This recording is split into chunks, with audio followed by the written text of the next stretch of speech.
HR professionals, not only do you have to go through ridiculous amounts of training, right, to keep your accreditations and your HRCI and your SHRM credits, those are all things you have to continually educate yourself on. You have the knowledge, you have the ability to fix it. The problem is they haven't given you the authority. So the misconception is that you want to change the organization, you want to fix it, but you can't. That's a lie.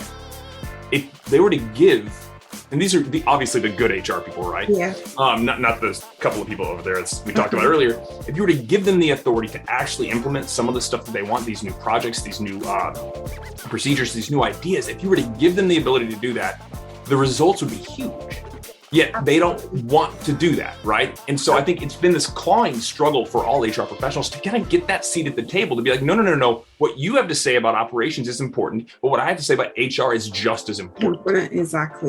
Exactly. That's the biggest misconception people have, is that HR couldn't actually fix it if we gave them the authority. That's wrong. They absolutely could. They have way more knowledge about how to maintain cohesion within a team and how to fix an organization's culture and how to keep people engaged. And also how to drive change, right?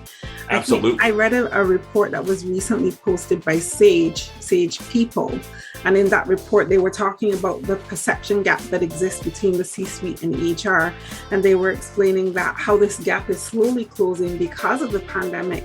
And they've been able to see HR at work in this crisis and recognize, what we really thought that HR couldn't do, they actually can do, and they actually can drive our organizations to change, right? And really revolutionize our organizations. If we give them the tools and we give them the power to do that, then it is possible. And so that perception gap, I think they're saying, was originally like around 63%, is now closed to like about 40-something%.